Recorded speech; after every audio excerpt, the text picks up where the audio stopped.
Hello बेटा, welcome. Today in lecture 9 distance of plane from a point. देखिए बेटा, suppose we have a plane and the equation of plane is ax plus by plus cz plus d equal to 0. Okay, and suppose there is a point P, coordinate is x1 y1 z1, and I want to distance of plane from the point. So same formula in two dimension, a point and a line. Okay, so the distance d equal to mod of, क्या formula था बेटा? Replace x by x1, y by y1, z by z1. So the formula becomes ax1 plus by1 plus cz1 plus d upon under root of coefficient of x square, coefficient of y square and coefficient of z square, a square, b square, c square. ये आपको generally formula याद रखना है। जिस छोटा सा example लें, example ये है कि मान लीजिए आपको बोला find the distance of a plane, find the distance of a plane x plus 2y minus z plus का 2 equal to 0 from the point 1, 2, 3। मान लीजिए इस टाइप का कोई क्वेश्चन आ गया, तो इस पॉइंट का प्लेन का परपेंडिकुलर डिस्टेंस चाहिए, तो क्या करेंगे बेटा?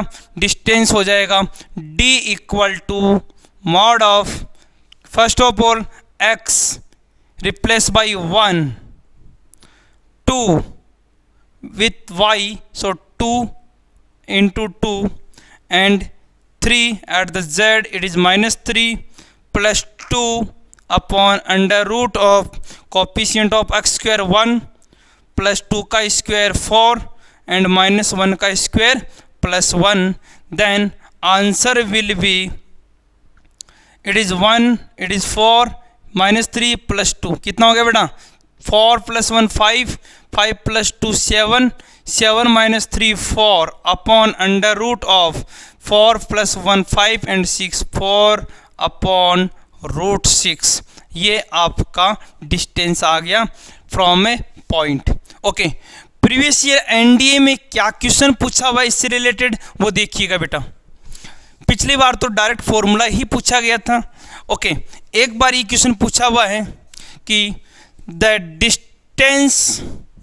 Distance of plane is x upon a, y upon b, z upon c equal to 1 from origin. Distance of plane x upon a, y upon b, z upon c equal to 1 from origin is p। कि इस plane का origin से जो perpendicular distance है वो क्या है? p है। फिर नीचे ऑप्शन थे 4, which is the correct, which relation is the correct. आपको यहाँ पे 4 ऑप्शन गिवन होंगे। तो फर्स्ट ऑफ ऑल आप क्या करेंगे बेटा?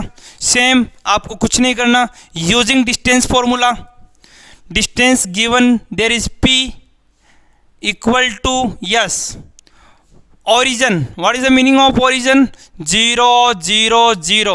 So first of all x की जगह 0 रखेंगे, y की जगह 0, z की जगह 0, तो ये हो गया 0 plus 0 plus 0 minus 1 upon under root of, yes x का कोफिशिएंट 1 अपॉन a, तो 1 अपॉन a का स्क्वायर हो गया बेटा, प्लस 1 अपॉन b का स्क्वायर, 1 अपॉन c का स्क्वायर।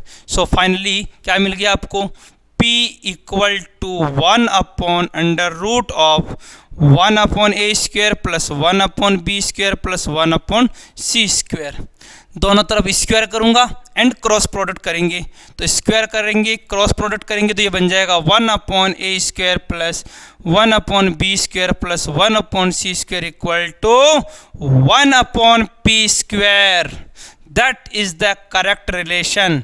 तो इस तरह के यहाँ पे 4 ऑप्शन थे, किसी में p स्क्वायर ऊपर लिखा हुआ था, किसी में स्क्वायर रूट में लिखा हुआ था, इस तरह से 4 ऑप्शन थे, but that is the correct answer.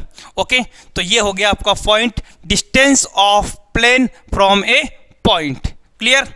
Okay, now next heading, distance between two parallel plane. Distance between two parallel plane. देखिएगा बेटा, सेम एज इट इज जैसे अपन लाइंस में करते थे कि distance between two parallel line, यहाँ distance between two parallel plane हो गया। देखिए, suppose there is a plane and there is also a plane, it is ax plus by plus cz plus d equal to 0। there is ax plus by plus cz plus d equal to 0, but there is d1 and d2, both are different. ABC are same. Why? ABC are same. Why? Because in parallel plane direction ratios का जो ratio है a1 upon a2, b1 upon b2, c1 upon c2 क्या होता है? Same होता है।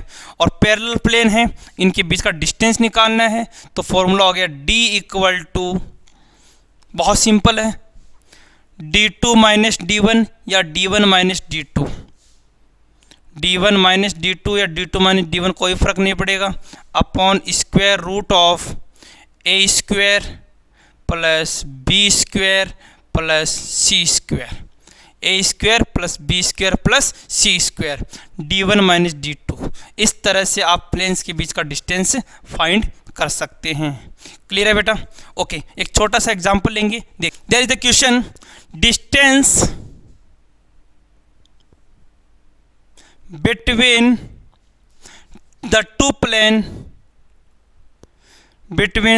Plane 2x plus 3y plus 4z equal to 4 and 4x plus 6y plus 8z equal to 12. Yes, first of all we know the DRS of that plane is 2 3 4 and there is 4 6 8. It means 2 upon 4 equal to 3 upon 6 equal to 4 upon 8. Yes, आप देख रहे हैं, ratio देख के लगा सकते हैं कि both the planes are parallel, दोनों प्लेन्स क्या हैं? पैरेलल हैं।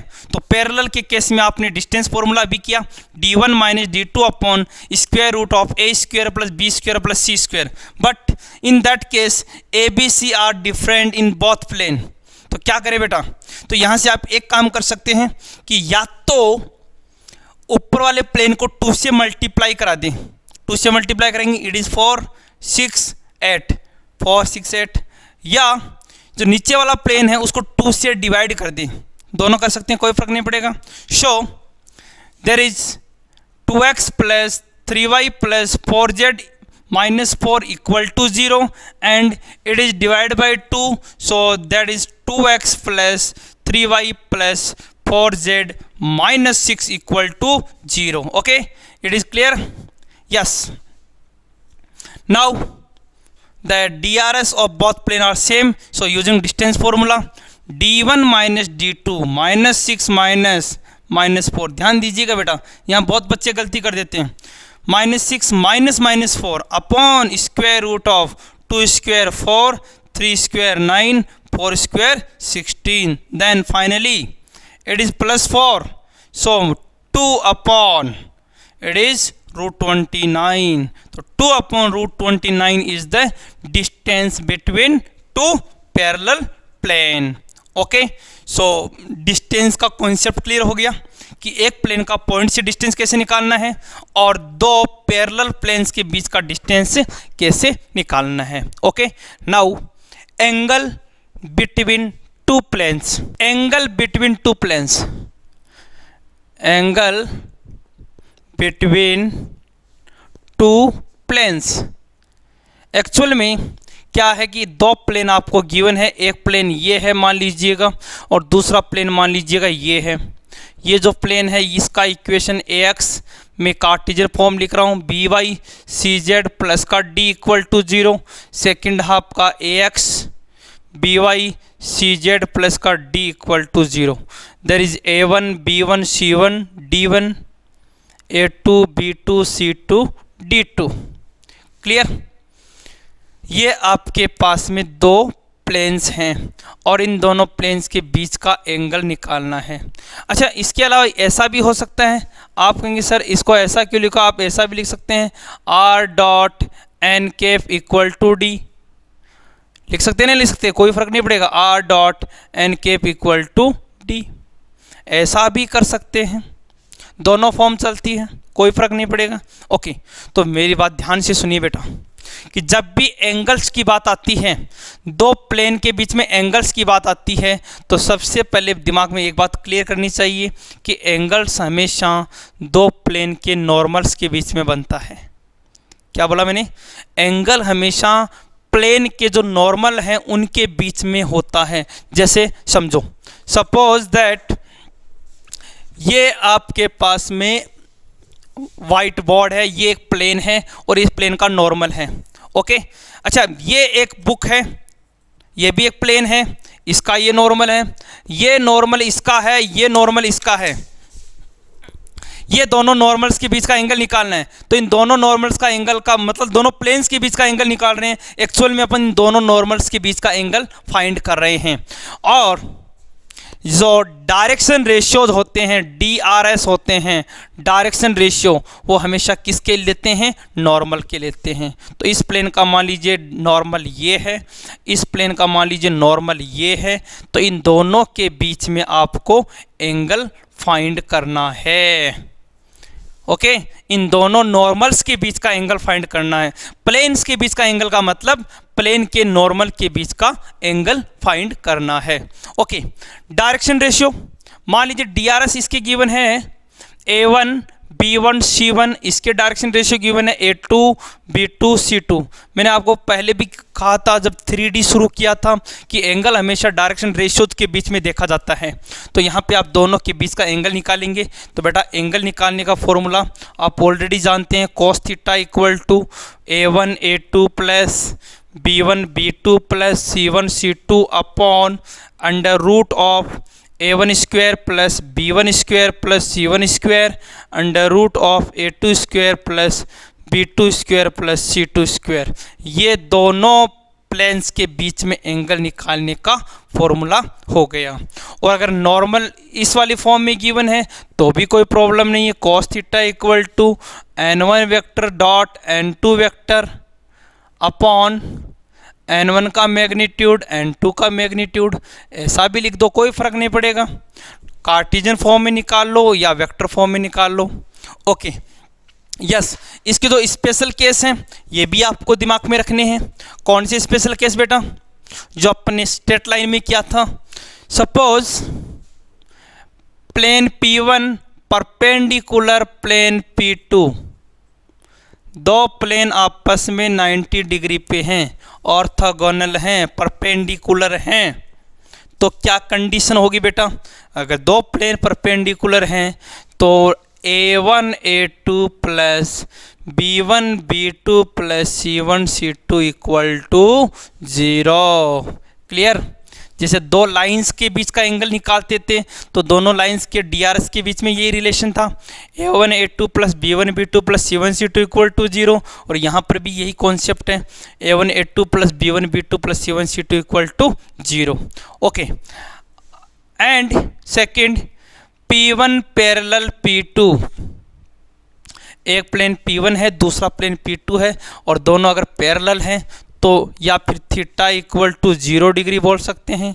तो आप बोलेंगे DRS के बीच में relation A1 upon A2 equal to B1 upon B2 equal to C1 upon C2। ये डायरेक्शन रेशियोज के बीच का रिलेशन है। तो A1 upon A2 equal to B1 upon B2 equal to C1 upon C2। तो ये हो गया बेटा रेशियो, डायरेक्शन रेशियोज के बीच का रिलेशन। क्लियर है? कर सकते हो आराम से। कोई भी क्वेश्चन हो कैसे भाई आए, आपको हमेशा डायरेक्शन रेशियो देखने हैं, और डायरेक्शन रेशियो आप अच्छे से देख सकते हैं और इसके बीच का आप पे एंगल फाइंड करेंगे। Okay, now one example. Yes, there is example 22। Find angle between two planes. Find angle between two planes. Yes, there is the plane is given 2x plus y minus 2z equal to 5 and 3x minus 6y minus 2z equal to 7. Clear? So we know the direction ratio DRS of first plane is 2 1 minus 2 and DRS of second plane is 3 minus 6 minus 2. Okay, so now formula of cos theta equal to A1 A2, there is 6 B1 B2 minus 6 C1 C2 plus का 4 upon square root of, there is 4 1 4 and square root of 9 36 4. Okay, so finally that are cancelled.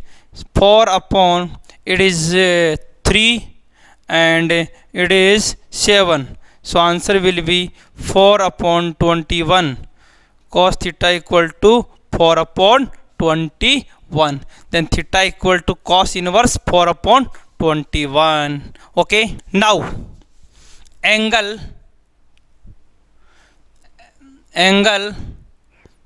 between line and plane, देखिए ध्यान से, बहुत important है। Actual में ये ऐसे बोलना चाह रहा है कि sir there is a plane and it is the normal and it is the line, the angle between line and plane is theta. ये आपका लाइन है एल। अब एल का स्टैंडर्ड फॉर्म लिख देता हूँ मैं, x minus x1 upon A, y minus y1 upon B, z minus z1 upon C, यही था बेटा। और प्लेन का भी लिख देते हैं, A x B y C z plus का D equal to 0, A1 B1 C1 कर देते हैं यहाँ पे and it is A2 B2 C2। Okay, yes. तो क्वेश्चन है angle between line and plane, line and plane. तो अब angle between line and plane theta angle बन रहा है। बट याद कीजिएगा बेटा, अगर आप याद करेंगे बात को, तो मैंने कहा था कि हमेशा जो डायरेक्शन रेशियोज होते हैं वो किसके होते हैं, नॉर्मल के होते हैं। तो नॉर्मल के डायरेक्शन रेशियो क्या है, A2 B2 C2, और लाइन के डायरेक्शन रेशियो क्या है, A1 B1 C1। और एंगल के लिए हमेशा कौन सा यूज लेते हैं, नॉर्मल यूज लेते हैं। तो अगर प्लेन के साथ थीटा एंगल बन रहा है तो लाइन और लाइन के साथ में 90 माइनस थीटा बन रहा है। बोल रहा बन रहा है कि नहीं बन रहा, बिकॉज ये आपका पूरा 90 है, ये थीटा है, तो ये कितना हो गया 90 माइनस थीटा। तो इन दोनों के बीच का formula cos 90 minus theta use करना है, ना कि आपको थीटा लिखना है, बिकॉज एंगल दोनों के बीच में, इनके बीच में डायरेक्शन रेशियो किसके, लाइन और प्लेन के लेने हैं। तो 90 माइनस थीटा यूज़ करना है बेटा। अब फॉर्मूला सेम वही, A1 A2 plus B1 B2 plus C1 C2 upon under root of A1 square plus B1 square plus C1 square under root of A2 square plus B2 square plus C2 square. ये आपका formula बन गया। बस change क्या किया, theta की जगह 90 minus theta, it means that is sine theta. तो जब भी लाइन और प्लेन के बीच का एंगल आए तो आप कोस थीटा ना लेके क्या लेंगे बेटा, साइन थीटा लेंगे। ओके, क्यों लेंगे वो मैंने बता दिया कि angle between line and plane theta है, बट डायरेक्शन रेशियोज का अपन रिलेशन देखेंगे तो यहाँ पे थीटा की बजाय क्या आएगा, 90 माइनस थीटा। तो साइन थीटा इक्वल टू लिखेंगे। क्लियर है? ओके, अब स्पेशल केस में भी चेंजेस हो जाएगा। क्या चेंजेस होगा, देखो, suppose L plane and line are perpendicular. अगर एक लाइन और एक प्लेन परपेंडिकुलर है तो थीटा कितना बनेगा, 90। तो साइन 90 कितना होता है, 1। तो इस केस में आप रिलेशन लिखेंगे A1 upon A2 equal to B1 upon B2 equal to C1 upon C2। कब, जब एक प्लेन और लाइन क्या हो, परपेंडिकुलर हो, थीटा कितना हो, 90 डिग्री। ध्यान दीजिएगा, साइन की वजह से उल्टा हो गया। Okay, and a plane and line are parallel. तो पैरेलल है तो पैरेलल में 0, तो 0 में क्या हो जाएगा, ये साइन 0 हो जाएगा। तो यहाँ पे रिलेशन आ जाएगा A1 A2 plus B1 B2 plus C1 C2 equal to 0। याद रखिएगा बेटा, मैं बार बार बोल रहा हूँ कि पैरेलल के केस में ये वाला रिलेशन आएगा और परपेंडिकुलर में ये आएगा। कब? जब एक लाइन हो और एक प्लेन हो। अगर दोनों प्लेन होते तो ये कंडीशन 90 डिग्री के लिए होती है और ये पैरेलल के लिए होती। अगर दोनों लाइन होती तो ये कंडीशन 90 के लिए और ये पैरेलल के लिए। बट एक लाइन और एक प्लेन है तो ये कंडीशन आपस में इंटरचेंज हो जाएगी। ये हो गई परपेंडिकुलर के लिए और ये हो गई बेटा पैरेलल के लिए। क्लियर है यहाँ पे?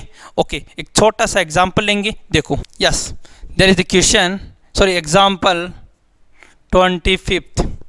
There is find the angle between, find the angle between line is given x plus 1 upon 2, y upon 3, z minus 3 upon 6, and plane is 10x plus 2y minus 11z equal to 3. Okay, and I want to angle between line and plane. The formula is sin theta equal to, yes, what is the formula? Sir, DRS of line is 2 3 6। देखो standard form में है, x minus x1 upon A, y minus y one upon B, z minus z one upon C. और direction ratio of plane 10 to -11। So a1 a2 it means 2 into 10, b1 b2 3 into 2, c1 c2 6 into -11 upon under root of, there is 4 9 36 under root of 100 plus 4 plus 121. So finally sin theta equal to, yes sir, it is 20, it is 6, it is -66 upon, there is 7 because 49 का root हो गया, ये हो गया 125 to 25, it means 15। Okay, yes, finally कितना हो गया बेटा? देखिए यहाँ पे है 66, ये 6 तो माइनस का 60 और ये हो गया माइनस का 40 अपॉन यहाँ पे है 7 and 15, कुछ कैंसिल हो रहा है तो ये हो गया 40 अपॉन 70, तो मल्टीप्लाई करेंगे 40 अपॉन 105 साइन थीटा। एक बार मैच कर लेते हैं, वेट।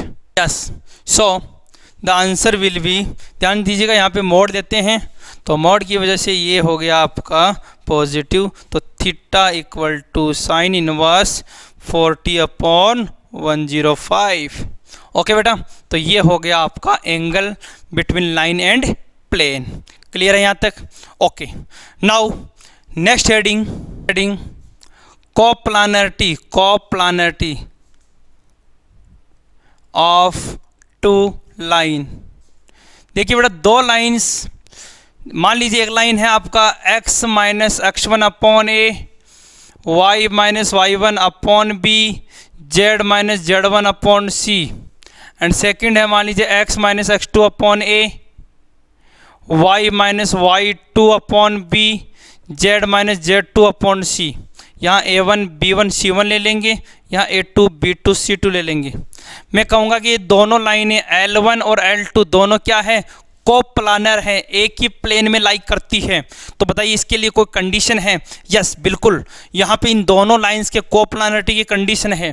क्या कंडीशन है? देखो बेटा, first of all first line के DRS क्या है? a1 b1 c1, ये लिख दीजिएगा a1 b1 c1। Second line के DRS क्या है? a2 b2 c2, a2 b2 c2। एक पॉइंट है x2 y2 z2 इस वाली लाइन पे, एक पॉइंट है x1 y1 z1 इस लाइन पे। उन दोनों पॉइंटों से मैं DRS निकालूंगा तो ये आएगा x2 minus x1, y2 minus y1, z2 minus z1 equal to 0। बेटा ये आपको कंडीशन याद रखनी है। डिटर्मिनेंट ऑफ, पहले तो दोनों पॉइंट्स का difference x2 minus x1, y2 minus y1, z2 minus z1, a1 b1 c1 direction ratio of first line, a2 b2 c2 direction ratio of second line. तो ये कंडीशन हो गई बेटा coplanarity of two lines. Okay, now take a some example. Yes, suppose we have two line, x plus 3 upon minus 3, y minus 1 upon 1, z minus 5 upon 5, and second is x plus 1 upon minus 1, y minus 2 upon 2, z minus 5 upon 5. Yes, are coplanar, ये पूछ रहे हैं कि क्या ये दोनों लाइनें coplanar हैं, तो अभी अपन चेक कर लेते हैं. देखिएगा बेटा, फर्स्ट लाइन के DRS -3 1 5, सेकंड के -1 2 5. फर्स्ट ऑफ ऑल ये देख लेना कि दोनों लाइनें स्टैंडर्ड फॉर्म में है कि नहीं है. बिल्कुल दोनों लाइनें स्टैंडर्ड फॉर्म में है, तो मैंने डायरेक्ट लिख दिए. अगर नहीं होती तो फर्स्ट ऑफ ऑल मैं क्या करता, स्टैंडर्ड फॉर्म बनाता. कैसे, ये अपन फर्स्ट लेक्चर में डिस्कस कर चुके हैं. x minus x1 upon a, y minus y1 upon b, z minus z1 upon c का फॉर्म होना चाहिए. ओके, नाउ पॉइंट, इसके पॉइंट कितने हैं, -3 1 5. इसके पॉइंट कितने हैं, -1 2 5. देखिए -1 -3 तो प्लस का 3 हो गया, तो 3 - 1 2, 2 - 1, 2 - 1 हो गया 1, 5 - 5 देयर इज 0. यस, चेक कीजिएगा बेटा, twice of cancel, 5 - 10 that is minus का 5, it is -1, again that and that cancel, -15 plus का 5, -15 प्लस का 5 that is -10 plus 0 and there is also 0, then it is -10, it is +10, finally 0. तो ये 0 हो गया. it means both lines are coplanar. तो I think आपके clear हो गया होगा क्या क्या डिस्कस किया. दोबारा से बोलता हूँ मैं, distance of a point to the line, distance between two lines, distance between two plane, okay, and coplanarity, and इसके अलावा angle between two plane, angle between plane and line. Okay बेटा, क्लियर है यहाँ तक. Okay, thank you. जय हिंद, जय भारत.